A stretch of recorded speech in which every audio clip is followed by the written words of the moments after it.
Good morning mga ka-chibi. So ayan po, no,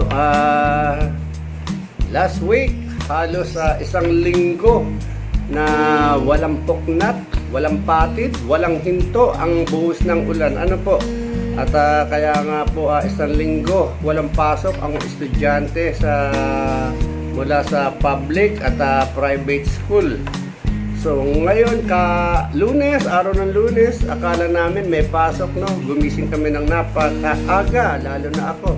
Gumising ng napakaaga para mag-asikaso ng mga dapat asikasuhin para sa mga bata.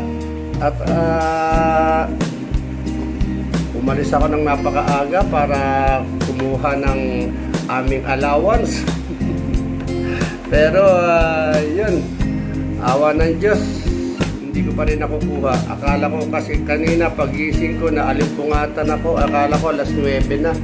Yung pala alas 7 pa lang pala ng umaga. So no, wala pa rin ako nakukuhang allowance namin.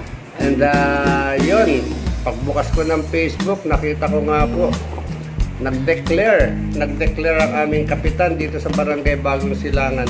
Walang pasok. No, walang pasok sa mga estudyante mula sa pampublikong paaralan hanggang sa private school. Walang pasok. So, kailan kaya magkakaroon ng pasok? No? Kailan kaya hihinto itong ganitong pagbuhos ng ulan? Last week, no?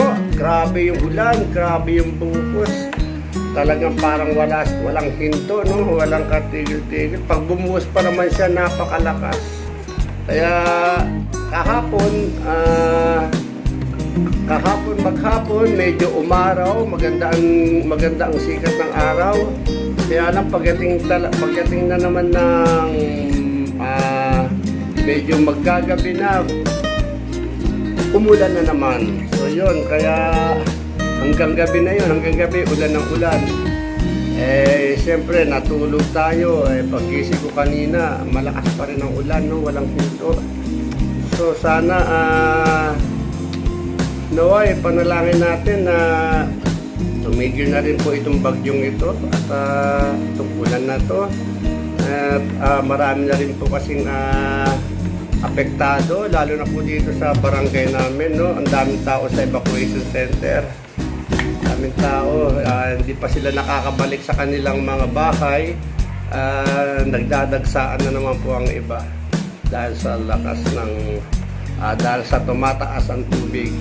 Kaya tayo ay siguro sama-sama na lamang po tayo manalangin na huminto na yung ulan para naman po makagalaw na rin po tayo. So good morning sa ating lahat. Hindi man kagandahan ng ating ngayon, good vibes pa rin, ha? Good vibes pa rin po tayo. So manalangin, number 1, manalangin po tayo na walang mangyayari sa ating lahat. So good morning mga ka-chibi. Bye-bye. Love you.